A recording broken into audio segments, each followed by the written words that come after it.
Bom, estou muito feliz em receber assim, esse querido amigo e ator, mas eu também não posso deixar de... Se eu falar só ator e não falar jogador de futebol... Por favor. Não, cara eu vai vou ficar... chorar agora. É. Sabe aquela coisa que pega no estômago? Tem que falar, né? Tem que falar jogador de futebol, né? Por Italiano, mas brasiliano Sì, anche. totalmente brasiliano. Nicola Io bisogna parlare un po' di italiano. Per favore, dai. Perché non può dimenticare. Non posso dimenticare. No. Però ho visto una grande... Adesso fammi solo parlare un secondo in italiano. Un secondo in italiano. Ho visto bellissima la tua intervista con tuo papà, con Zico e Paolo Rossi, che di nuovo è stata... Foi épica. Épica mesmo. Agora vamos voltar para português. Então, vamos voltar, mas só um segundo, tá? Tu imagina para mim aqui, recebeu o nosso Carrasco de 82, junto com meu pai. Foi realmente... Você viu a entrevista inteira? Foi muito bacana. Não, muito bacana. Você sabe quanto... Primeiro, eu agradeço o seu convite. Você sabe quanto amo seu pai. Você sabe que seu pai, na verdade...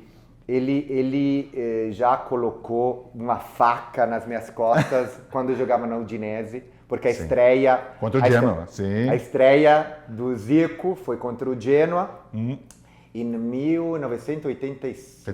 83. E Marassi, então, no nosso templo, é o templo do futebol, tá? Para nós, não é o Maracanã. O templo do futebol é o estádio Luigi Ferraris. Marassi, lá em Gênova, e foi Genoa 0, Udinese 5. Ele pegou a bola, teve um gol que ele vem pra cá, o cara vem pra cá, ele volta e mete de esquerda aqui. Mas o melhor, não é que o cara meio vai e volta, não. O Ruspa Testoni, o Ruspa significa escavadora, a gente apelidava ele de escavadora porque era um cara grandíssimo, marcador, mas só fazia isso. E, logicamente, estava colado no seu país sempre. E até... conseguiu por quase 65 minutos, mais ou menos, não conter, mas seu pai não fez gol. Até os 65, eu acho que o primeiro gol foi... Conseguiu segurar até lá. Até que ele dá essa finta de corpo e Ruspa Testoni começa a vir. Ele roda. Ele começa a rodar. Está ainda rodando agora, estamos em 2020. Ainda parece que em Gênova ele está ainda rodando, cara. Tem problema às vezes na cabeça, tontura. E depois o Martina, era o nosso goleiro, sai. Seu pai finge que dá aquela batida, o Martina se joga e seu pai está com o gol totalmente livre e coloca lá de esquerda, exatamente em canhota. E último minuto... cara, eu me emociono. Seu pai se emociona todas as vezes. Sim. Por quê? Último minuto, cobrança de falta, o estádio inteiro de Gênova. Eu estava no estádio. Você estava lá? Todos nós estávamos lá. Caramba. Todos nós de pé. Zico. A gente, cara, juro, eu me emociono, cara. Porque primeiro demais, o reconhecimento de um cara que foi uma lenda, é um daqueles caras que os 10 melhores jogadores da história do futebol, seu pai vai sempre estar. Vai sempre estar.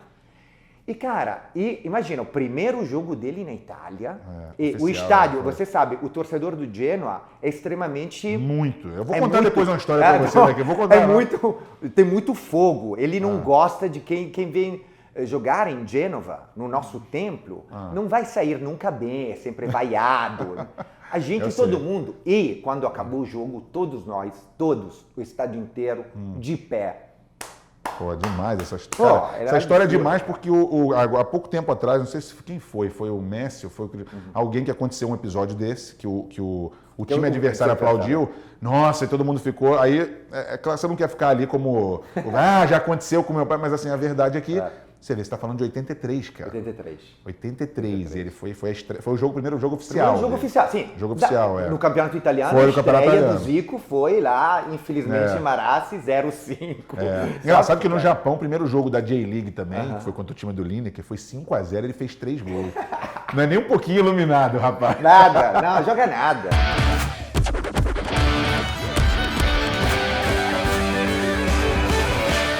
Mas eu vou te contar uma história. Primeiro que eu vim de Azzurra e de Gênova. De você acabou vendo de Malcolm X. Eu gostei do Malcolm X. Rap 77. Pô, adorei o Malcolm X. X. Agora, a minha história é o seguinte. Eu fui morar no Japão de 92 a 94. A gente estudava num colégio internacional. Americano, mas internacional. Como sempre. Tinha um amigo meu italiano chamado Daniele, um lourinho. Ele era Gênova, doente, mas doente, assim, completamente. Ele ficava. Eu falava com ele da Udinese, ele vinha, Scuravi! Toma Scuravi! Aí olha o que acontece. No meio disso, a gente vai para a Itália para uma viagem. Eu, meu pai, minha mãe e meu irmão. Na época, acho que o Thiago devia ser pequeno. Tava eu, o Bruno. Chegamos lá, tinha um Milan Inter. Um derby em Milão pra gente ir. É maravilhoso lá no A Udinese naquele dia, domingo, jogava em Gênova. Eu virei pro meu pai e falei assim, pai, eu quero ver a Udinese. Ele falou, pô, mas é lá em Gênova, o jogo é Milan Inter, aqui do lado, também Milão. Eu falei, por favor, eu quero ir. Ele arrumou um motorista, arrumou um cara da Udinese, falou com o Udinese. Os caras me pegaram em Milão, me levaram pra Gênova. E naquele dia, por azar, o Balbo e o Branca, que eram os dois atacantes principais, estavam fora. Então eu assisti o jogo em Gênova, numa cabine, com o Balbo e com o Branca do meu lado, o jogo de Udinese e Gênova. Foi 1-0 Gênova, o Gênova ganhou. Mas eu conheci o estádio do Gênova, que eu não conhecia, aquele lindo, que é o estádio... Lindo. Como é que é o nome do estádio de novo? É o estádio Luigi Ferraris. Luigi Ferraris. Ferraris, que seria o bairro de Marassi. Tá. Então tem... Nós do Genoa chamamos de Luigi Ferraris porque Luigi Ferraris foi um grande nome do Genoa e depois também jogou um ano no ciclista. Quando ciclistas ninguém nem lembra. Eu ia fala Sampdoria.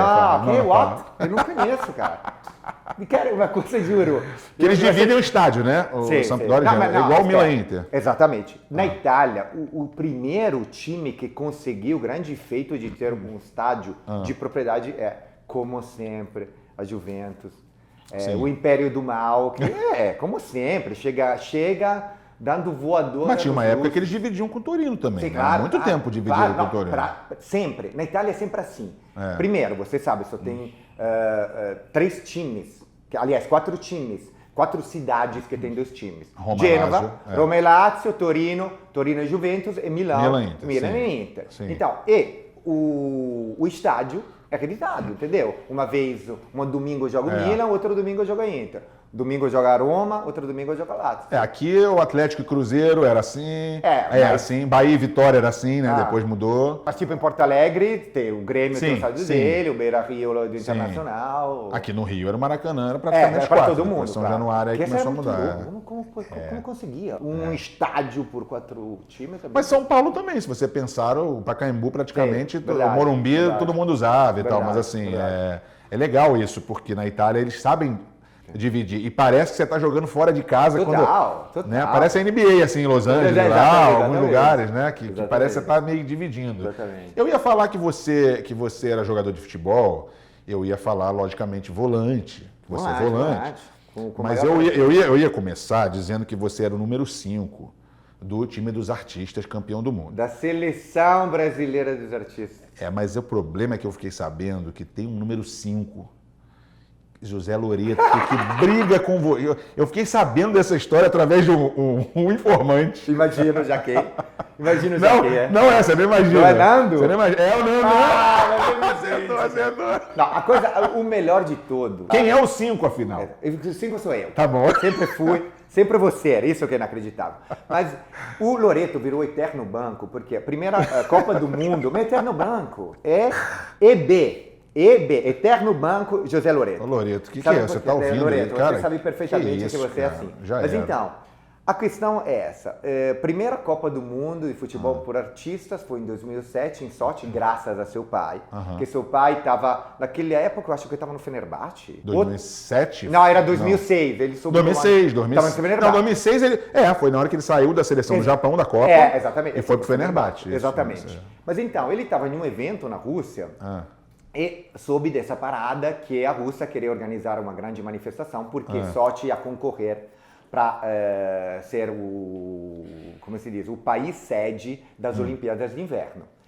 E queria fazer essa grande manifestação com um time de artistas, com a possibilidade de ter 2 ex-jogadores profissionais over 40. Sim. A gente levou Gonçalves, o Gonçalves e o Hernani, os dois maravilhosos. Mas então, a gente foi para lá.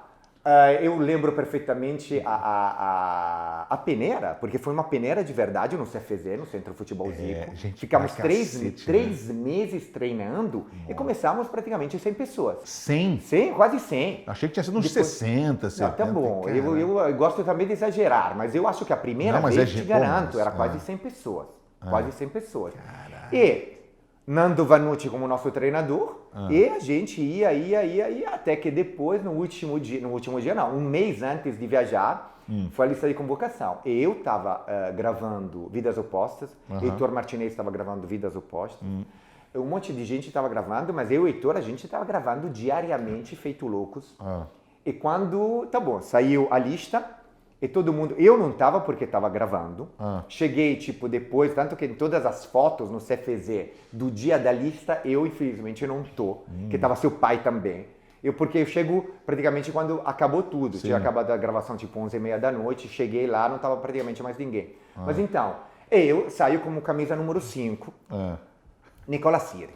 Então tá, a gente joga contra um monte de time importante, e nas quartas de finais, eu me machuco. Isso na Rússia, sério. né? Na Rússia, na em Rússia Sochi, já. Em Sochi. Tá. Já em Sochi. Tá. Então, vamos para lá. Um evento maravilhoso. Sim. Eu machuco as costas seriamente. Eu tenho um problema lombar, machuco marcando a Lenichev. Que a Lenichev, naquela época, o Deco fala que a sorte dele foi chegar no Benfica. E o primeiro jogo que ele jogou, estava esse cara, o camisa 10, que era a Lenichev, que coloca ele 3 vezes na frente do gol e faz 3 gols na estreia dele. Caramba. Graças ao Lenichev. Eu marco ele não toca a bola no primeiro tempo. Ele era o selecionado jogador da Rússia, era da Rússia. Caraca. E Apelado. eu marco ele, mas cara, uma coisa de nada, ele me dá um pequeno toque, mas, sabe, toque de jogador de futebol, aquele tranco. Caraca, eu acho que eu não estava esperando, então as abdominais não estavam presas. Pum. Cara, fico no chão, não consigo levantar. Tá bom, então, a semifinal eu não jogo, e a gente joga contra a Espanha, ganhamos 4-0. A Espanha, onde Donato estava jogando, Nossa, o Donato brasileiro, Donato. Do Vasco, mas jogando ele, mas La Corunha. Exatamente. Ele é naturalizado espanhol, então isso, ele foi levado. Tinha um outro jogador maravilhoso, um camisa 5, que eu não lembro o nome. Mas então, ele joga, etc. Então, eu tô lá fazendo fisioterapia diariamente. E, cara, tinha 4 dias de descanso. Entendeu? Sim. A gente jogava quarta de final, semifinal, e depois de 2 dias, a final. Nossa, quantos dias vocês ficavam no total lá? 15 dias? A gente um mês, quase? Não, imagina, porque foi a chave, 3 jogos, quarta, semi, e fomos pra... Dá uns 15 dias 15 dias. 15 dias, tá. Na final, que eu tava mal pra cacete, mas eu, sabe lá, trotando, mostrando que tava bem pra caramba. Beckenbauer é machucado. Exatamente. E, cara, ali na pré-eleição, o Nando Vanucci, então, fala o time titular, eu sou camisa 5, eu sou titular. Então, eu machucado, tenho praticamente 40 anos a mais do que Loreto. Mas ele jogou a semifinal, então? Ele jogou a semifinal, claro. Tá. Claro. Sim, mas eu não podia, sim, eu realmente sim, não estava. Então. Mas eu, machucado, só conseguindo pelo menos ficar de pé, porque na semifinal eu estava na cama. Eu fui assistir o jogo, eu estava deitado praticamente no banco. E, então, eu machucado, joguei como titular, enquanto o Loreto estava lá no banco, lá, olhando para... No lugarzinho dele, né? Onde ele tem que ficar, né? Principalmente olhando, sabe como fala sempre Michael Jordan, né? Quando você divide os garotos dos adultos, entendeu? Então, o garoto estava olhando os adultos, tá perfeito. Olha, vai ter que ter direito de resposta, essa vai ser ótima. Essa história, tá? E depois você pode falar qualquer coisa. Tinha público lá no estádio, nesses jogos, assim? Tinha só muito se público? Falava em outra coisa. Tá brincando? Essa é uma frase mítica. Só se falava em outra coisa, ótimo. Essa é uma frase, eu roubei essa fala do Marquinhos Palmeira. Ele falava, os poucos que estavam lá não estavam nem aí também. Apesar que, cara, a gente, tipo, os russos me conheciam o Padre Pedro, porque o Padre Pedro fez um grande sucesso também na Rússia. Conheciam o Marquinhos Palmeira, porque também várias novelas do Marquinhos já passaram. O Padre Pedro até os aliens conhecem. E também do Moscovis também era. Do Moscovis, porque também várias novelas passaram lá na Rússia. A Rússia compra muito as novelas brasileiras. Foram 2 anos na Rússia, né? Dois mundiais você foi. 2 mundiais na Rússia. E o último no Irã você foi também. No Irã também, ganhamos. Que acabou sendo numa quadra, era no ginásio. Cara, era um frio desgraçado, né? Nevando, feito louco. E também no Irã, Caramba. Não, muito louco. Era um society. Dentro do ginásio? Era um society dentro do ginásio. Na verdade, era para ser ar livre, só que estava nevando pra caramba. Então fomos... em uma quadra bem menor, então praticamente virou um futsal. Mas você ganhou os três? Esses Ganhamos, três? sim. Não, mas teve um que o Não, Garcia ficaram em vice, segundo né? lugar. Ah. Ficamos em vice. O segundo... Na Rússia. Na Rússia ficamos em vice. Ah, tá. Perdemos a final contra a Rússia, meio garfado, mas... e também a gente, espera um segundo, a gente tinha Mack no gol. Ter Mack no gol é como ter essa parada aqui. Cara, esse é o corneta. Você vê que italiano é pior que brasileiro pra gol. Agora, tá bom. Mack, I love you, but... No gol é como esse álcool gel... Chutou, entrou, né? Chutou, foi pro gol, entrou. Não, aliás, foi maravilhoso. A primeira jogada dele, ele pegou a bola, joga a bola no chão, pega a bola de novo, quica a bola, joga a bola do chão. E todo mundo, não se pode. Eu disse, cara, mas quando eu jogava no Grêmio em 1922, se podia fazer isso, querido. Já mudaram as regras há 10 anos. Algumas coisas, tá? Esse é corneta. Eu sei muito bem, porque os críticos italianos não são fáceis, não, cara. Não, italiano, cara, você sabe. Cara, olha, uma coisa que você sabe muito bem. A gente vive, respira, come, mastiga, digere demais, futebol diariamente, todos os dias. Eu, todos os dias, a única coisa que realmente, as notícias que eu quero saber é do Genoa. Eu sempre entro no... Século XIX, Gazzetta era assim, dello às Sport. vezes, Paulinelli. Não tem como, cara. E você, apesar de ter sempre estar ligado à arte, claro, né? Você sempre gostou de teatro, você sempre, futebol é a tua paixão, né, cara? Paixão. É meio comigo com música, basquete, eu sou meio assim, mas apesar de ter sido etc. Mas você sempre foi, né, cara? Aliás, você tá na pelada do nosso amigo Filé, que eu já recebi um monte da pelada Filé aqui. E no meu jogo das estrelas que você já participou. Sempre. Vários. Quantos? Você lembra de quantos já participou? Eu acho que são 16 anos de jogo. Sim, tá bom, eu lembro perfeitamente o primeiro, que foi no CFZ, que foi maravilhoso. Os três primeiros foram. Esses três primeiros. Eu acho que lá participei de 2. Eu acho que o primeiro foi tipo em 2004, 2005? 2004. 2004, então tava... 4, 5 e 6 foi no Centro de Futebol. Os três estavam. Só que em um eu tava gravando em São Paulo e foi naquele que tava o Maradona. Foi, Maradona foi 2005, foi o segundo. Eu queria chorar. Porque pra mim, tipo, até ia comprar a passagem, só que gravei até altas horas e o dia seguinte gravava de novo. Senão eu ia de meu bolso... Só para ver aqui, imagina, ver de novo o seu pai e Diego Armando Maradona. Essa camisa que está aqui, que dá da foto do Maradona, o Thiago Lacerda, no Jogo das Estrelas, sabia que o Maradona ele fez um quadro, né, que está lá no Centro de Futebol. Que está no CFZ, que é gigante. De um amigo italiano dele, que fez o quadro e tudo, e levou para lá. Foi naquele evento. Naquele jogo. E a gente fez 2 em São Paulo também, que eu acho que você não foi. Um no Engenhão, não sei se você chegou aí. Não foi. Maracanã você já foi? Maracanã, várias vezes. E para mim, você sabe, o italiano não está mais muito ligado na televisão. Eu sempre falo para todos os meus amigos, olha, eu sou tão famoso que eu já joguei 10 vezes no Maracanã. Ponto. E todo mundo diz, sério? Entendeu? Porque, realmente, essa é uma coisa no currículo. Eu vou fazer uma tatuagem com todas as vezes que joguei no Maracanã. É muito graças a seu maravilhoso jogo de estrela. Seu pai, você, Bruno... O Thiago. Eu amo a Itália, cara. O tempo que a gente ficou lá. Eu sei que 1 ano e meio você ficou 2 anos. 2 anos e pouco. 2 anos e pouco. 83 a 85, né? Mas você sabe que em 2000 eu voltei lá em Udine. E eu andei na rua com o Caos, inclusive. Lá o Caos saiu comigo. Franco Caos, ali, grande. Cara, os vizinhos, o pessoal. Teve uma praça que a gente foi que o jornaleiro ali da banca me viu e falou: Meu Deus, ele tá grande, eu vi ele pequenininho. Porque o povo de Udine é meio frio. Fechadão. Mas quando ele se abre e, tipo, ama você, cara, é um amor assim. Aliás, o seu irmão, o Bruno, me mandou as imagens. Mas ele meu pai indo lá. Nossa. Eu juro, eu fico arrepiado. É, impressionante, né?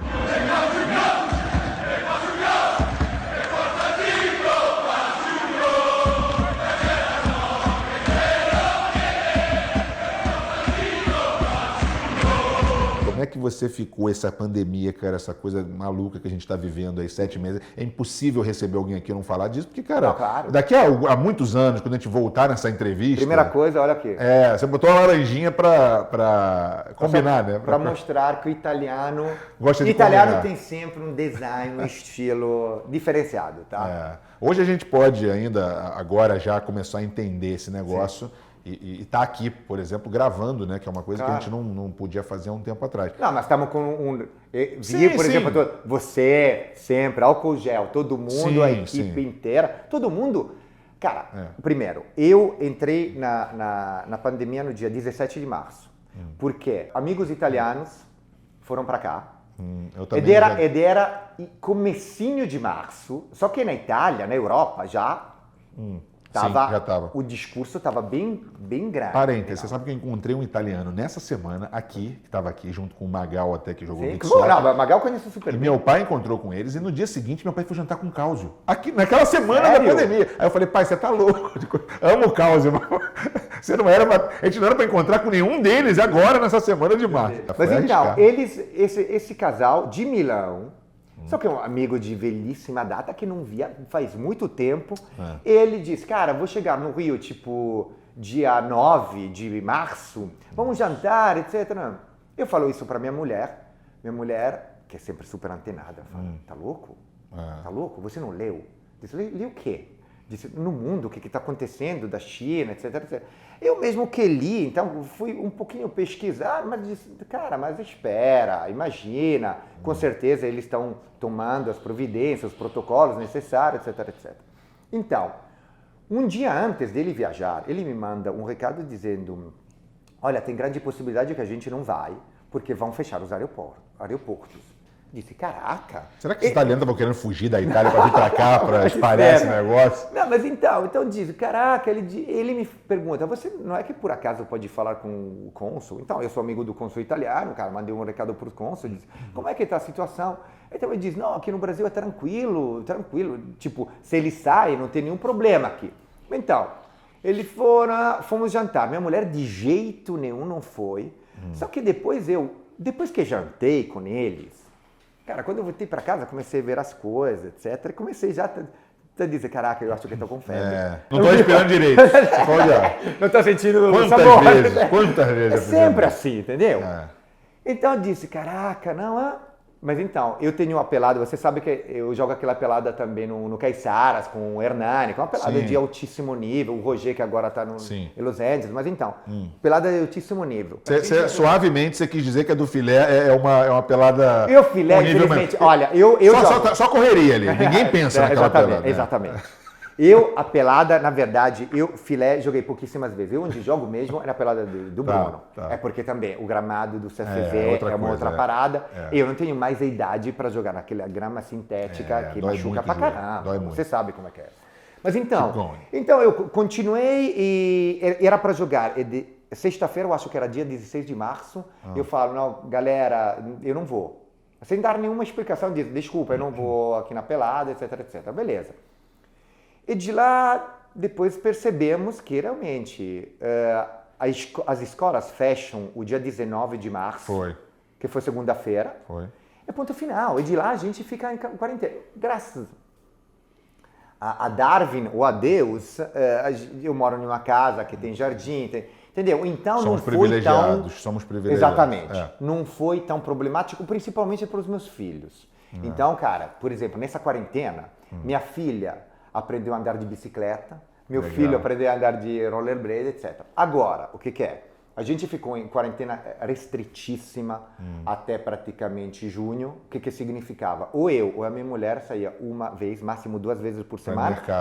Mercado ou farmácia, ponto. Meus filhos nunca saíram, só uma vez, porque minha filha teve que fazer raio-x, mas, cara, fomos de bicicleta, é difícil, porque álcool gel, ela não tocou em nada.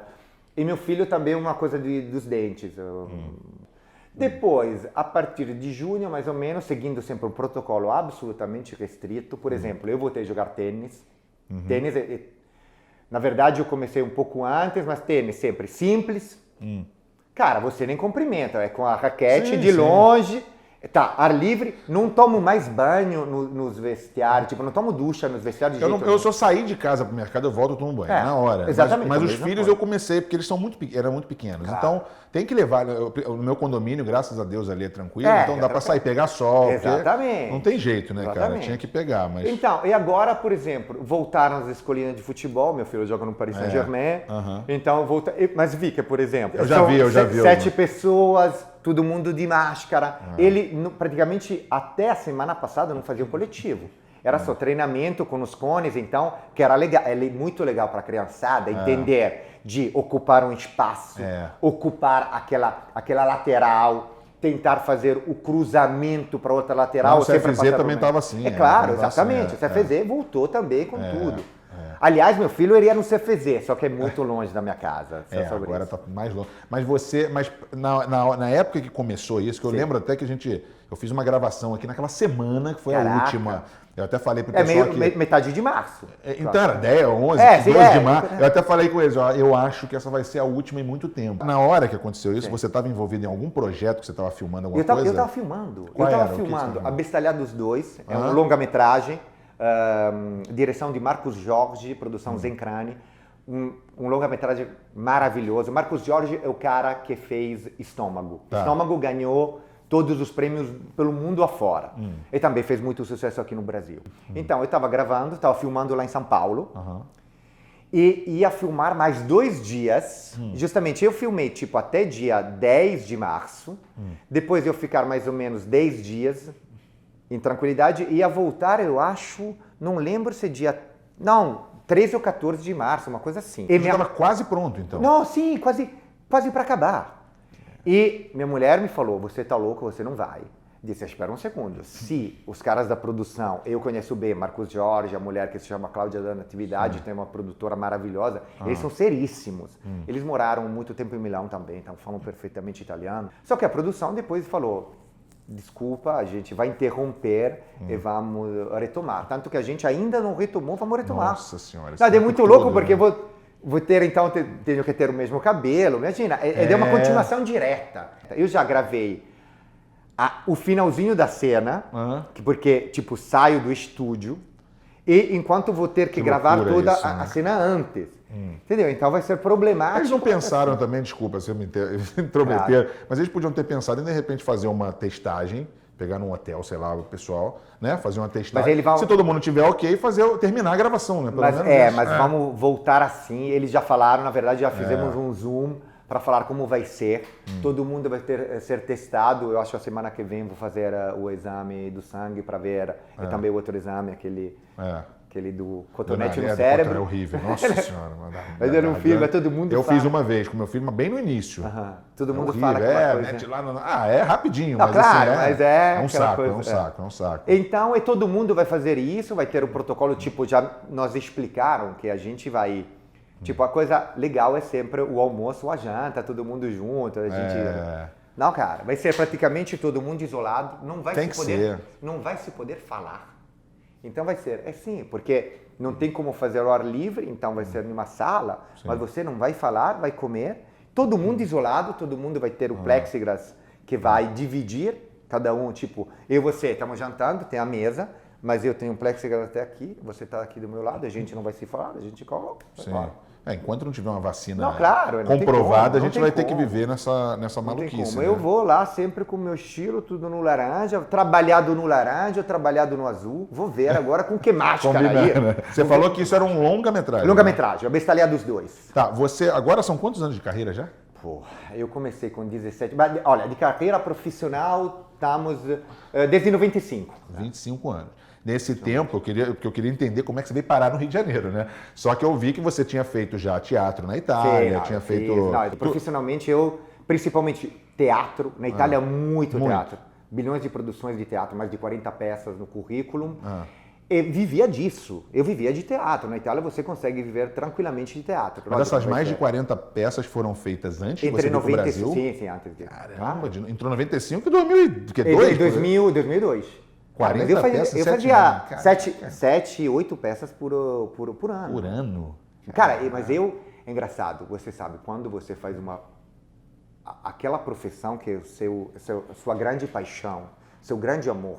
Eu sou formado em odontologia, eu larguei tudo para seguir a minha paixão, entendeu? Sim. Infelizmente, meu pai nunca acreditou no meu futebol, no sentido, meu pai queria só que eu estudasse, entendeu? Então, entre os 13 e 17 anos, eu que fiz o liceu clássico, o liceu complicado, você estuda grego, latim, filosofia, um monte de matérias complicadas, e é muito difícil. eu tive que largar o futebol. Eu comecei a jogar em time com 10 anos de idade, até 13 anos, e quando você, em teoria, faria aquele pulo de qualidade, pulo profissional, meu pai diz, você tá louco, você tem que estudar, ponto. Se você consegue, mais ou menos, manter os dois, mas não dá. Mas você já gostava, mesmo que você jogava futebol, você queria jogar futebol, mas você também gostava de... Sim. Eu, quando era pequeno, me perguntavam o que você ia ser quando crescer. Eu ia ser ator e jogador de futebol. Eu consegui os dois, entendeu? Consegui. Eu sempre falo, eu consegui os dois. Mas isso tudo é em Gênova? Tudo em Gênova. E depois eu voltei a jogar em time com 17 anos, joguei... De qualquer forma, joguei 3ª divisão de futsal, 7ª divisão de futebol de campo, seleção da minha região, da Ligúria, fiz um monte de... Legal. Não, eu joguei, apesar que você sabe, eu na verdade sou um marcador, não vai esperar de mim aquela genialidade que, por exemplo, o Bruno tem, o seu irmão tem pra caramba. Mas quando você estava jogando, você estava também atuando? Eu estava atuando também, eu estava estudando, ou na escola ou na faculdade de odontologia. E estava também fazendo tipo peças para criançada, fazendo laboratórios de teatro, e a me aprofundar no cinema, por exemplo, sobre Pier Paolo Pasolini, o Fellini, o Antonioni, essas coisas. Mas você falou das peças, você falou 40 peças em 7 anos. Sim. Lá, como é que funciona, por exemplo, porque aqui a gente reclama tanto de patrocínio, né, cara? Teatro brasileiro, que é uma falta de incentivo e tal. Como é que essas peças eram pequenas ou eram peças grandes? Olha, depende sempre muito. Primeiro, se você, por exemplo, está em uma companhia estável significa companhia permanente, estável, permanente, é a cidade ou a região que praticamente paga você. Ajuda. Eu consegui só um ano em uma companhia estável. Então, cara, a gente, tipo, tinha... É como na época de Shakespeare. Você era contratado por um reino, por um príncipe. Você percebia mensalmente e você fazia as peças. Só que fazia peças, cara, não tinha nunca um segundo de pausa. E ainda pior quando você não tem esse tipo de contrato. Por quê? Porque, então, são com patrocínios, usualmente de privados. E você faz tudo no... bilheteria, entendeu? No ticket, quem entra para comprar. E na Itália, o teatro funciona de terça-feira até domingo. Sábado 2 peças, domingo 2 peças. É só segunda-feira que você não trabalha. Mas eu trabalhava, fazia mais ou menos, cada peça mais ou menos dura 1 mês e meio, 1 mês, 2 meses, 3 meses, dependendo, mas muitas, enquanto eu fazia uma peça, já ensaiava outra, entendeu? Eu juro, eu praticamente de 95 até 2002, eu não tive um dia de férias. Cara, mas por quê? Mas porque amando demais o que eu fazia. Claro, entendeu? você é perseverança, né? Você queria estar ali exatamente, o tempo todo. Mas então, em 2000, eu tinha morado no Brasil entre 93 e 94, por um ano, em Belo Horizonte. Mas por quê? Para não fazer o serviço militar. Naquela época... Você veio fugir aqui. Fugindo total. Na verdade, naquela época, se você tinha um contrato de trabalho no exterior, enquanto você ainda tinha 24 anos, você podia pular o serviço militar, voltava com 26 anos e você era dispensado automaticamente. Lógico que tinha que ter. Isso era feito porque, no período da guerra, etc., etc., um monte de gente, tipo, depois das guerras, de repente, um monte de gente voltava para a Itália com 55 anos, 56 anos, só que tinham saído com 12, 13 anos, eles tinham que fazer o serviço militar. Caraca. Imagina, um cara de 56, 57 anos lá, Tiozão na guerra. Soldado, entendeu? Lá na Itália, na época dos anos 60. Sim. Então fizeram essa lei. Mas por que Brasil, cara, em 93? Brasil, porque foi para Noruega? Cara, espera. Eu tentei, os Estados Unidos tinham um contrato de trabalho, mas os Estados Unidos são sérios. Então, se você não trabalha de verdade, você é expulso. Ou seja, você vendo o que foi um amigo como que sempre, arrumou. Como sempre. Minha mãe é brasileira, meu pai é italiano, entendeu? Sim, é verdade. Eu esqueci da família brasileira. Aliás, a última vez, tá bom, encontrei seu pai e sua mãe lá no Fasano, cara, ele tava com meu pai e minha mãe, cara, meu pai quase teve um treco. Ela quase desmaiou. E minha mãe falava que minha mãe brasileira foi muito folclórica, falando pra caramba. Seu pai foi, como sempre, uma pessoa maravilhosa, fez foto com todo mundo. Pô, foi maravilhoso. Mas então, em 2000, então, eu decidi, junto com uma amiga minha, que se chama Cibele Amaral, aliás, acabou de fazer o filme que ganhou Gramado esse ano, eu acho Porque Você Não Chora, se chama, é dela. Ela é brasileira, mas morou um tempinho na Itália, aliás, alguns anos, porque se casou, era casada com um produtor de cinema. Mas então, ela é atriz, diretora, eu disse, cara, eu quero traduzir em italiano Nelson Rodrigues. Porque Nelson Rodrigues não é conhecido na Itália, entendeu? Eu achava um absurdo que Nelson Rodrigues não fosse conhecido na Itália. Então, eu e ela, a gente começou a traduzir Boca de Ouro, que a gente queria ensinar Boca de Ouro. E naquela época, o José Eduardo Belmonte, grande diretor de cinema, de televisão, etc, etc, ligou para ela, que eles são amigos de infância, ele também brasiliense, dizendo, olha, eu vou fazer o meu primeiro longa-metragem. Ele era muito famoso com vários curtas-metragens, que tinha ganhado muitos prêmios, mas em 2000 nunca tinha feito um longa-metragem, disse, é o meu primeiro longa-metragem. A história era a história de 4 personagens principais, 4 protagonistas, 3 brasileiros e um era um diretor francês. Eu disse, Cibele, vamos mandar agora um e-mail para ele dizendo, não, o diretor é um diretor italiano, eu já tenho o ator, eu vou mandar currículo, foto, tudo, e começo a falar com ele. Quer dizer, então, você correu atrás do papel. Total. Você sabe que eu entrevistei aqui o Bruce Buffer, que é aquele do UFC, que faz e ele contando que ele, para conseguir o emprego do UFC, ele pediu, porque as pessoas achavam que ele era um quebra-galho. Ele falou, não, eu quero ser, que eu vou ajudar e tal. Então ele falou assim, o maior conselho que eu posso dar para as pessoas e dar nas palestras quer o emprego, vai lá e pede. Vai lá. Corre atrás e pede. Eu falei, cara, que legal. Eu fiz a mesma coisa. Eu fui lá, acho que o Thiago Lacerda fez isso também numa novela. Com certeza. Foi lá e falou, eu quero fazer essa novela. Com certeza. Mas, cara, você não pode ficar lá na cama pensando, será que vão me chamar? Cara, tem que ir lá. Lógico que sempre não pode ser inconveniente. Senão, cara, vão colocar aquele X na sua foto de não queremos nunca. Mas foi legal também, ele ficou interessado do fato de um ator italiano, um ator principalmente teatral italiano, que queria fazer apostando também no primeiro longa-metragem dele, entendeu? Então eu fui lá. Logo antes de ir para o Brasil para filmar esse longa que se chama Subterrâneos, a Cibele, sempre a Cibele Amaral, essa minha amiga, um dia me liga, me disse, cara, acabei de conhecer um diretor da Globo e a mulher dele, que é produtora do video show, aqui no Cabeleireiro. E disse, vamos jantar hoje à noite? E eu estava fazendo teatro. Me disse, não, cara, vamos fazer o seguinte, convida eles para minha peça de teatro. E depois a gente vai jantar lá em Trastevere. Trastevere é onde eu estava fazendo a peça de teatro. Trastevere é um bairro maravilhoso de Roma, onde se come super bem. Sim. Então, os caras foram assistir a minha peça e depois fomos jantar todo mundo juntos. Eu já falava português, porque entre 93 e 94 tinha morado aqui no Brasil, e também minha mãe, de qualquer forma, é brasileira, então sempre as tias sempre tinham ouvido o português. Então, foi uma ótima noitada, a gente riu pra caramba, bebemos, né? E os caras, cariocas, como sempre dizem, querido, se um dia for para o Brasil, nos liga, você vem para nossa casa.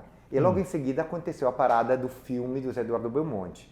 Eu que sou italiano, como eu disse, chego a 15 horas, não é como...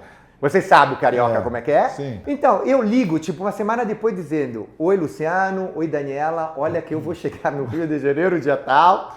Cara, eles, sabe aquele silêncio? Eles disseram, tá, beleza, vem na nossa casa, etc, etc. Ele estava gravando Porto dos Milagres, uma novela de 2000. Ele me levou para... pelo fato que ele me viu atuando. E também foi um momento na Itália que era meio famoso porque tinha feito uma participação nel Maresciallo Rocca. Sim. Você lembra Gigi Proietti? Gigi Proietti é um ator gigante na Itália.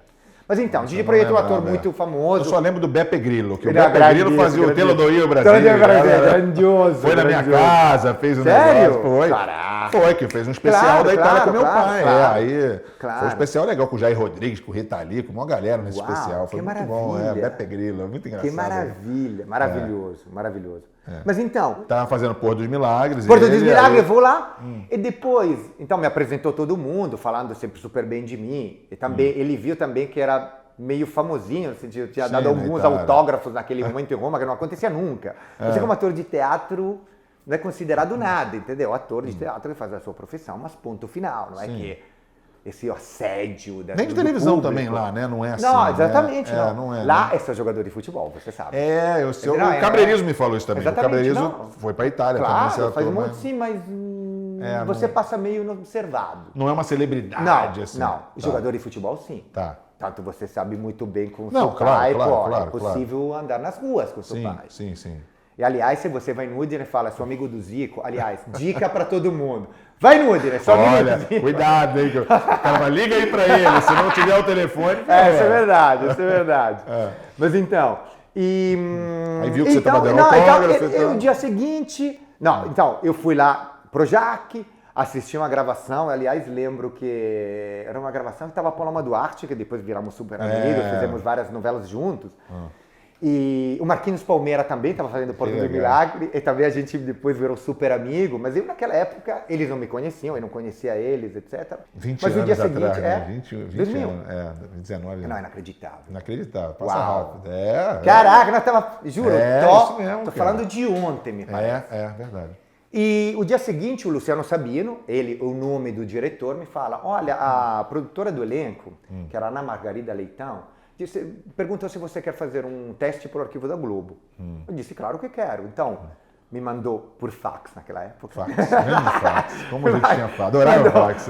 O texto. Eu achava incrível aquilo. Como é que pode escrever um papel aqui e o papel sai igualzinho lá, cara? Isso em 94, meu primo mandava pra gente no Japão lá, fax. Imagina, cara. Mas então, chega esse fax, eu me disse, olha, se quiser amanhã, então, vai fazer o teste para o Arquivo da Globo. Beleza, eu fui no dia seguinte, estudei meu texto, fui fazer o teste, fiz o teste, com claramente um assistente. Saindo do teste, chega a grande chefona, Ana Margarida Leitão, que tinha acabado de voltar da Itália, porque naquela época tinha acabado de acabar Terra Nostra, que foi um sucesso absurdo.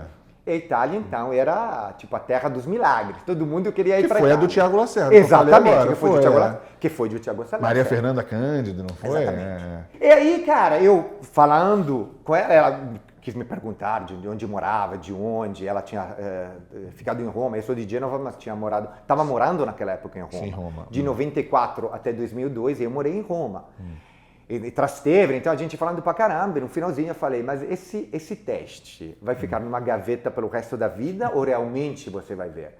Ela me disse, não, cara, aqui somos muito sérios, eu vou ver, te garanto que eu vou ver e vou dar notícias, vou falar com o Luciano, vou ligar na casa do Luciano para falar com você, para te dizer para dar o meu feedback. Sim. Depois de 2 dias, ela me ligou, dizendo, olha, o seu teste foi incrível, realmente, parabéns.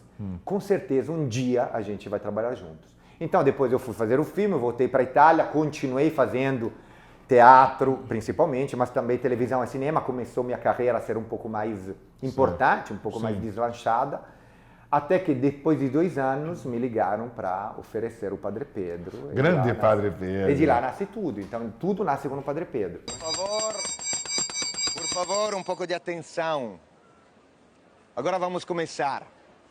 É de verdade. Que coisa incrível, né, cara? Esse Padre Pedro. Eu sempre que eu te vi... Tá passando agora. Tá passando agora no Não, Viva, eu ia te falar isso agora. Eu ia te falar... Você tá com... Não é 2 novelas agora, porque... Agora, não tem a da Record. A da Record, a minha mulher veio dizer, mas ele é o Jesus da Record. Eu falei, não. Não, eu sou Jesus. Eu sou Pôncio Pilatos. Não, mas a novela chama Jesus. E também estou no canal Viva com Mulheres Apaixonadas. Não me julguem por condená-lo à morte.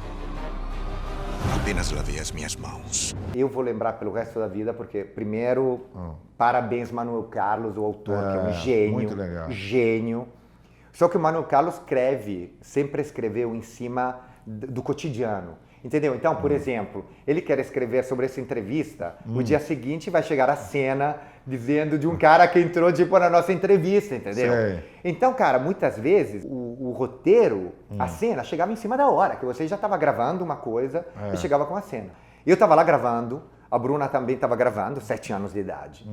Chegam 5 páginas de cena, chega a produtora dizendo, Nicola, olha, chegaram 5 páginas de cena e gostariam de gravar hoje. Disse, e eu falo, com quem? Com a Bruna. Cara, a Bruna tem 7 anos de idade, de uma cena de 5 páginas, sabe?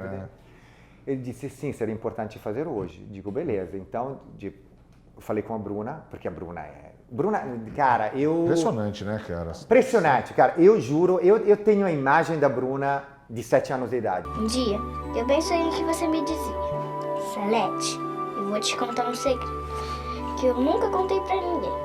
O Theo, ele é seu pai. Eu nunca mais encontrei com a Bruna, nem sei, nem leio absolutamente nada, desculpa, tá, Bruna, mas eu tenho aquela imagem dela com 7 anos de idade. Eu falei com ela, porque ela já era uma adulta, uma mini adulta. Disse, Bruna, vamos fazer essa cena? Ela disse, sim, vamos. Beleza, então.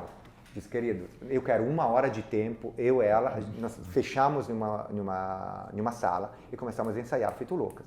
Depois de 1 hora... E ela fazendo tudo...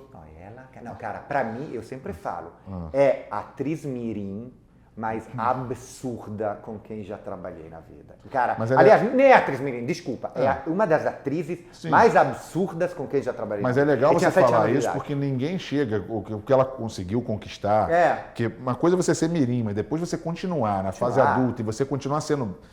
Como ela foi uma ótima atriz, você vê que não chegou à toa, né, cara? Como ela era boa, como é competente, né? Absurda. E, cara, e você vê... Eu, agora, de vez em quando, dou uma olhada. A Vanessa Gerbelli, que fiz. A Vanessa Gerbelli também está em Jesus e está em... Vocês dois estão em todas. Estão em todas. O legal é que, até quando eu te vi jogando pelada, sempre que você chegava assim, eu falava, Padre Pedro! É verdade. Até a Lavínia Vlasak, ela falava de um jeito, parecia que ela estava gripada, eu até brincava, ela falava assim, Padre Pedro, Padre Pedro. E era o tempo todo, ela falava Padre Pedro 500 vezes por segundo. E ela era meio maluca, às vezes ela bebia, cantava e tal, e ela ficou apaixonada pelo padre. E aquilo ali, cara, é impressionante como você ficou... Já passaram o quê? 18 anos? 18 anos. Até hoje as pessoas falam... Até hoje, você sabe muito bem. Até hoje não tem jeito. Ainda as pessoas querem...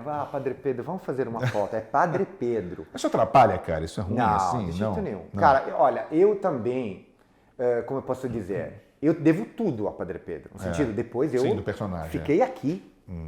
Depois me casei, tenho família, tenho 2 filhos, entendeu? Então, para mim, Padre Pedro é aquela coisa que eu fico feliz. Gratidão, né? Sempre Gratidão ao personagem. Quando me chamam de Padre Pedro. Porque, primeiro, foi também uma aposta absurda da Globo. A Globo, o que sabia de mim? Quem que sabia o Manuel Carlos e o Ricardo Waddington, que é o diretor-geral de Mulheres Apaixonadas? Quem sabiam de mim? A história é polêmica também, né? História polêmica. Maneco escreveu de uma maneira tão absurda. Eu sempre conto isso. A minha, como posso dizer, a minha condição foi ir na igreja todos os dias. Porque eu queria ser padre pra caramba, entendeu? Porque depois a coisa de se apaixonar, todo mundo sabe. Mas ser padre não, eu nunca tinha. Eu na Itália só fiz vilões.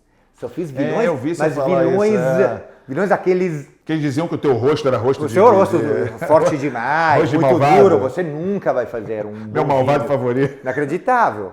Eles sempre falavam, nunca você vai fazer um personagem de um tipo legal. Você é do mal. Fez mais o mais bonzinho de todos, Tanto que foi por isso que eu decidi fazer o Padre Pedro, porque no mesmo período eu tinha feito o teste para fazer A Paixão de Cristo, de Mel Gibson. Aliás, é uma outra história incrível, porque, imagina, o meu agente me fala dizendo, tem um teste para você dia 18 de agosto. Você sabe o que significa para um italiano dia 18 de agosto? É carnaval e Réveillon juntos. Nossa tipo, senhora. todo mundo está de férias. Tá. A minha namorada da época disse, você tá louco? Não, mas o pior foi aquilo que disse. E olha, Nicola, eu não posso dizer com quem você vai fazer o teste. Disse, espera um segundo. Eu estava em Gênova com a minha namorada da época. Férias, entendeu? No mar, maravilhoso, etc. Disse, cara, eu tenho Aquele calor absurdo lá em agosto. Eu tenho que ir dia 18 de agosto para Roma para fazer um teste com um cara que nem sei. Disse, não, desculpa. Saiba que é um teste com uma personalidade absurda, mas eu não posso dizer quem é. Beleza. Convença a minha namorada, então os dois, vamos lá para Roma. Não te falou quem era. Não me falou quem era.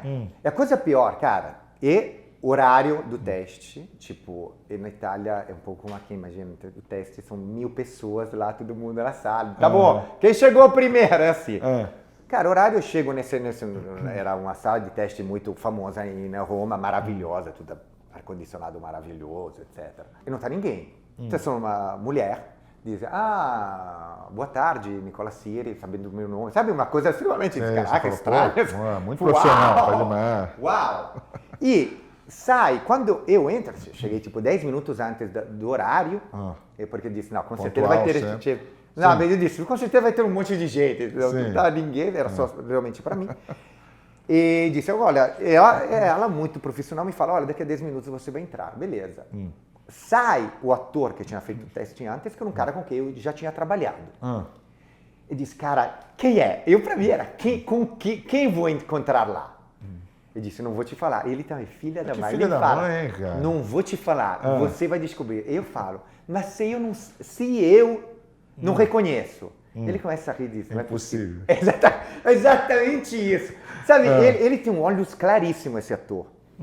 Ele rindo pra cacete, dizendo, querido, não é impossível. Cara, não é que você possível não que você tá ali e não conseguiu descobrir antes. Não, mas a coisa maravilhosa, que essa tipo sala, você entrava por um corredor tudo escuro, e eu sou míope, então não enxergo muito bem, entendeu? E depois se abre numa sala maravilhosa, e tava meio escura, só com uma mesa lá no fundo, com algumas luzinhas. Cara, então eu entro lá e vejo um cara que levanta da mesa, Nicola Siri. Nossa. Cara, espera, sabe aquela coisa Não pode ser ele, não, aquela disso. Não pode ser ele. Não pode ser ele. Mentira. Cara, ele chega, me abraça, it's a pleasure Nossa with me.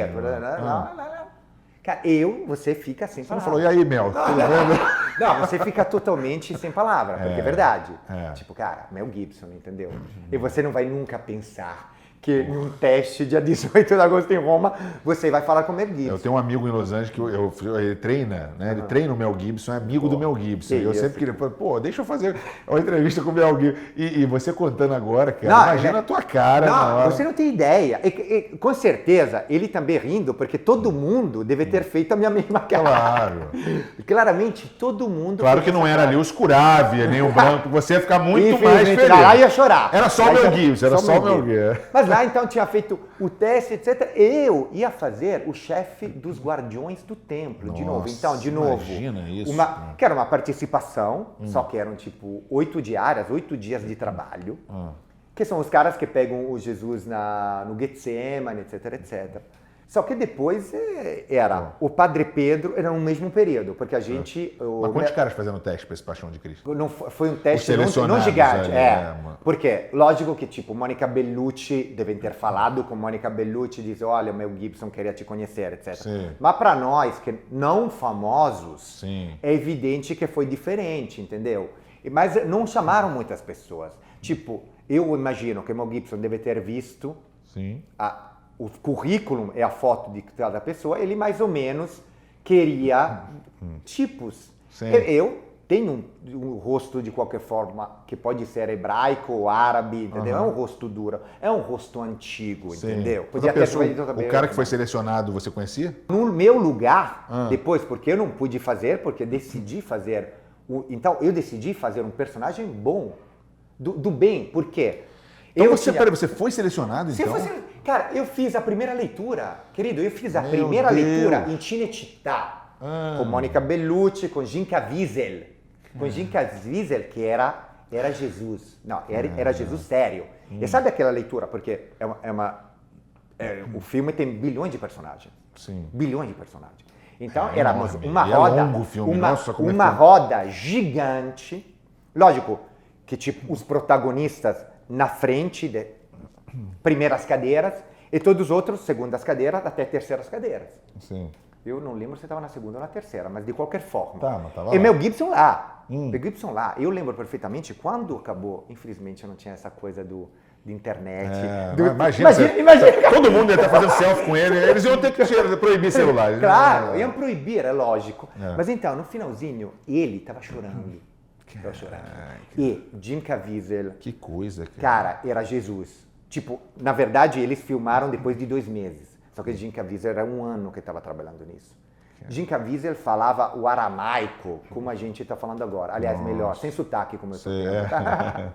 Quantas horas de filme? Aquele filme é longo, né? É longo, é quase... Não, eu acho que é 2 horas e meia. 2 horas e meia, quase 3 horas.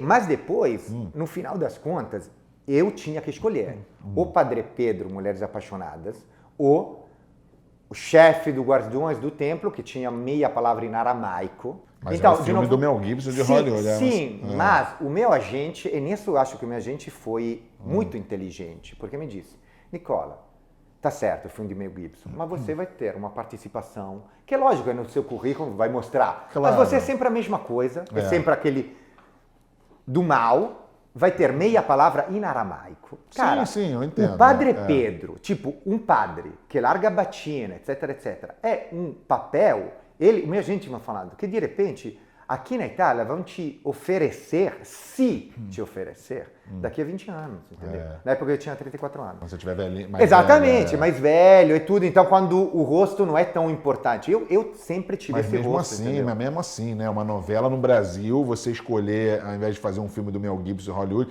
por mais que o agente tenha falado aquilo, você pensa, pô, não, mas, vai que tem um destaque, aí eu possa continuar fazendo outros em Hollywood, né? Sim, mas, cara, nisso foi também um pouco a humildade de saber que o papel não era aquela coisa. Sim. É lógico que de repente fosse o Pedro.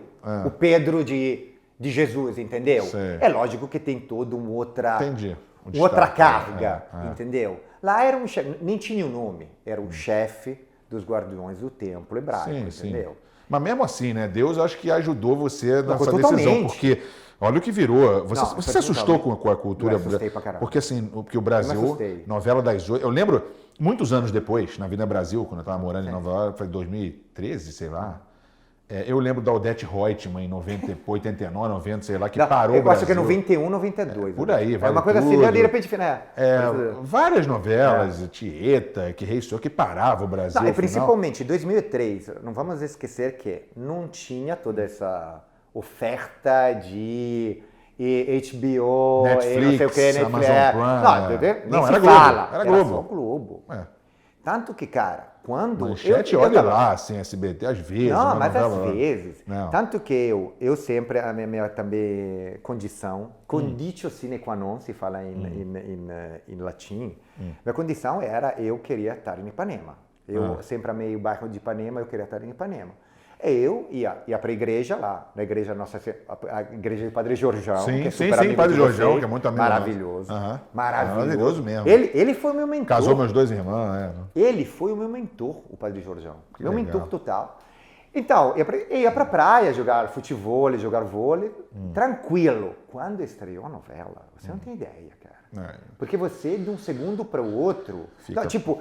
O brasileiro sabe, o italiano, você falou muito bem. É isso que eu ia falar, como você se assusta. Eu me assustei pra caramba, porque disse, caraca. Só que primeiro, a grande sorte é chegar um trabalho que te dá sucesso quando eu já tinha 34 anos. Já tinha suado pra caramba nos palcos, já tinha carregado a cenografia, já tinha limpado a roupa pra fazer, entendeu?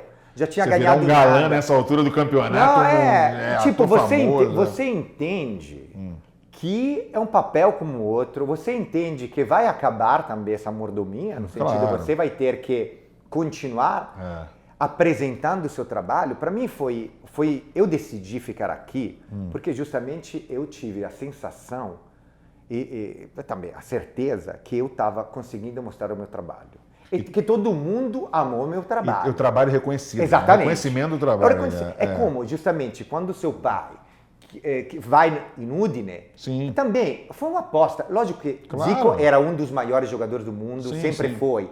Mas, de qualquer forma, já não tinha 25 anos, já tinha sido operado? Não, ainda não. Ainda não. Não, mas já não mas já tinha 30 anos. Exatamente, 31 entendeu? anos. Na aposta. E seu pai, cara, se demonstrou jogador maravilhoso, que é o reconhecimento do trabalho. É diferente, né? Aqui o brasileiro... e você, depois daquilo...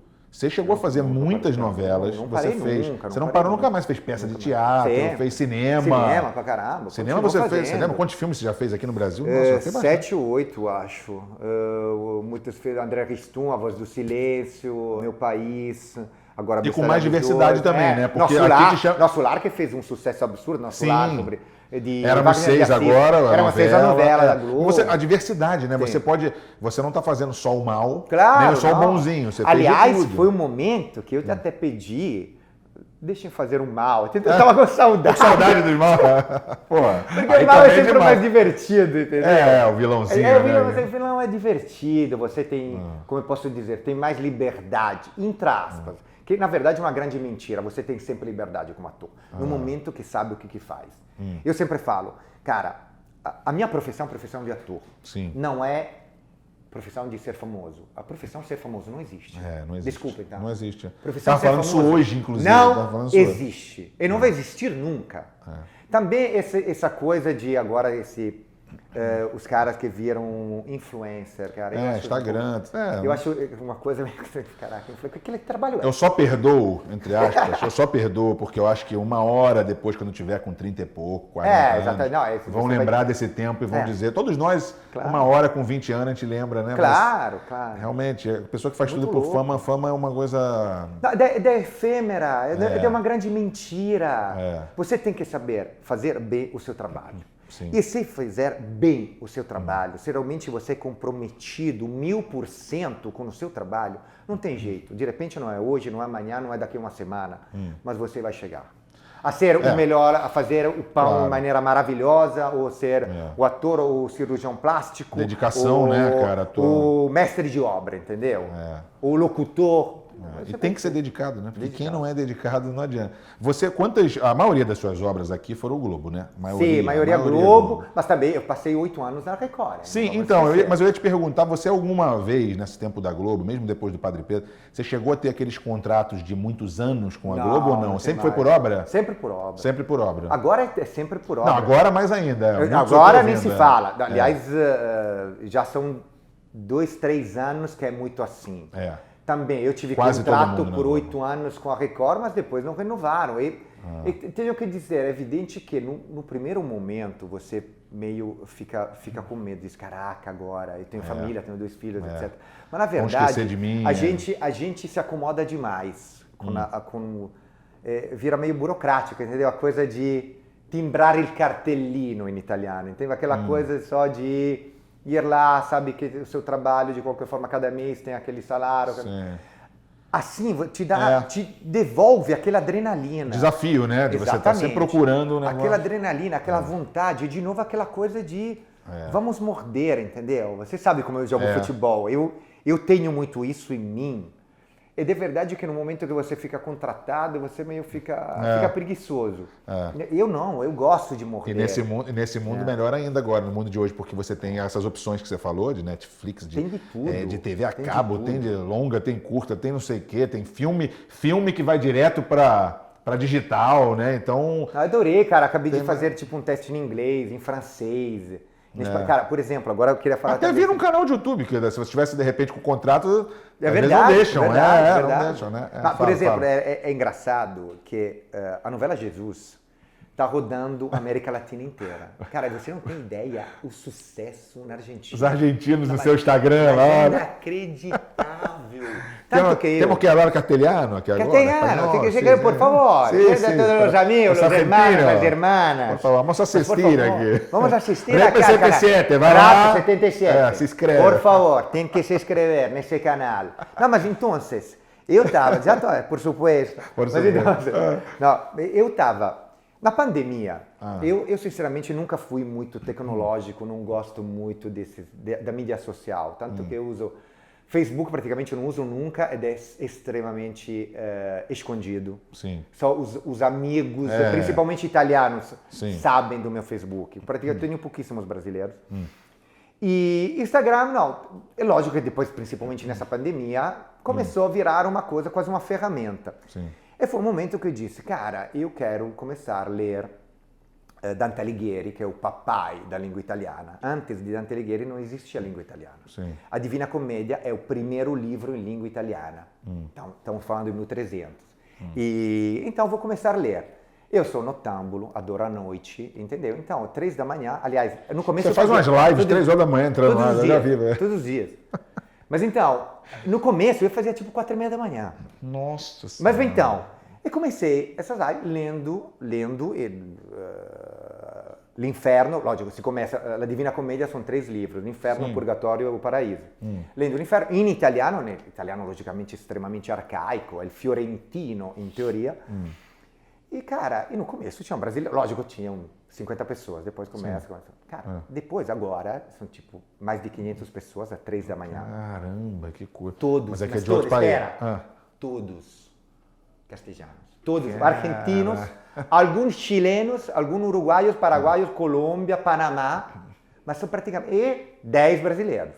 São todos da América Latina. Então, o que comecei a fazer? As minhas lives são em castelhano.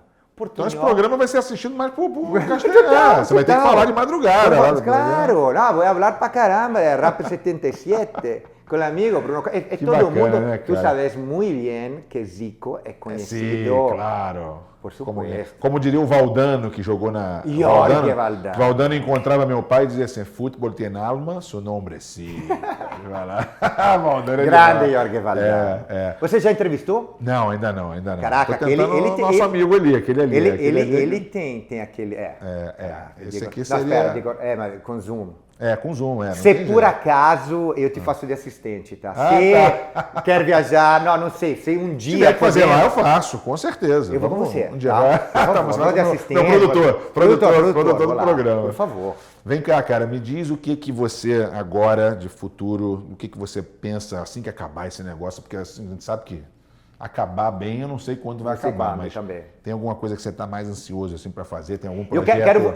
Olha, além de continuar aquele outro, né, que você vai olha, acabar... Bestalhados, que vamos acabar daqui a pouquinho. Na verdade, não sei exatamente. Na verdade, já estou dentro de um projeto, Ameaça Invisível. É um projeto bem legal. É lógico que não se fala de Covid, mas é como se falasse dessa ameaça invisível. Na verdade, vai ser um outro vírus, etc, etc. Com ótimos atores e atrizes, é um projeto bem bacana. Mas é o que? Filme? O que é? É uma série. É uma série? 12 capítulos de meia hora, mas com... Sabe, porque pra agora que todo mundo... Mas que plataforma? Televisão mesmo, mas ainda não vou falar qual, tá bom. Melhor que não, Tá, eu acho. beleza. Mas isso, na verdade, em teoria, a gente vai gravar daqui a pouquinho. Daqui a pouquinho mesmo. E em breve voltar nossas peladas também, né? Na verdade, depois você puxou pelo trabalho, eu ia falar disso, das peladas. Das peladas, porque eu não tô jogando. Nem eu. Eu não quero que o pessoal mais velho da minha pelada entre risco, não quero. Exatamente. Principalmente, cara, não tem jeito, porque você não pode pensar em si. Eu sei que é isso mesmo, é exatamente isso que eu falo. Não tem como. Cara, eu sou marcador, entendeu? Eu sou marco, cara. Eu praticamente tô colado. Você sabe como marco. Eu tô colado. Não depende da colado. depende Não, mas da independentemente posição, disso. Não, claro. Mas, cara, eu tô colado com sim. E lá no Society, eu jogo de zagueirão. Então, o último homem. Não que você não fosse, cara. Não, claro. Suado, todo mundo, as partículas de sei lá do que saliva, todo mundo tudo. Fica aí depois, o chopp, a cerveja, não tem como. Não tem como, eu também. Que bom que você pensa como eu. Eu penso. Não, continuo jogando todos os dias, agora eu vou. Ano que vem, e olhe lá, eu por enquanto tô pensando assim. Mesma coisa. Pra terminar, você já acostumou com carioca metendo ketchup na pizza, pegando macarrão. Eu sou culpado do macarrão. Eu olho pro italiano assim, às vezes eu pego o macarrão e falo assim... Tá bom, tchau, galera. Eu sabia. É a melhor ofensa pro italiano pegar o macarrão. Tem algumas coisas que você sabe, não se Você deve enlouquecer aqui. Não se podem falar. E você conhece todos aqueles vagabundos mesmo, tipo o Ginho, todo aquele lá que sempre fala, Patrick de Oliveira.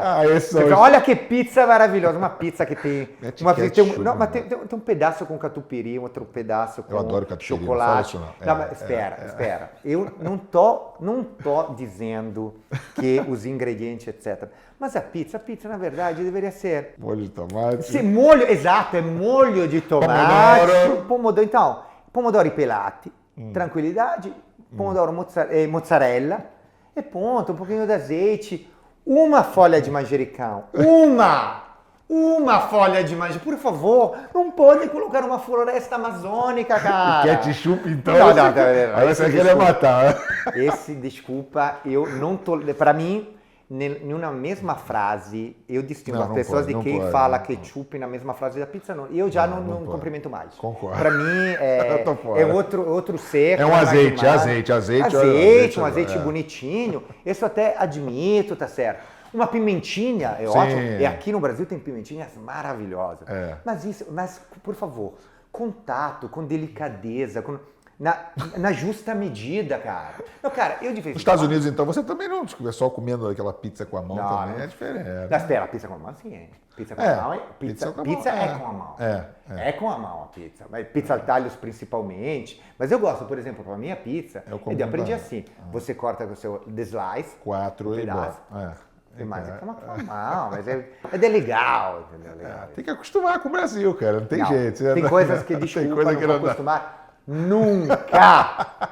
Mas nunca mesmo, nem si fala, tá? Mio amico, grande piacere, grazie tanto. Forza Udine, forza Genova. Forza Udinese e também forza Atalanta, perché sou tão amigo, graças ao Júnior, entendeu? De Giampiero Gasperini. E Giampiero Gasperini fez temporadas no Genoa. E Giampiero Gasperini virou o treinador do Genoa, entendeu? Que depois, infelizmente, foi embora, mas acontece. Se deixar, eu ficar falando de futebol aqui 3 horas. Agora volta, tá vendo? Não, a gente volta. Isso. Fine. Obrigado, galera!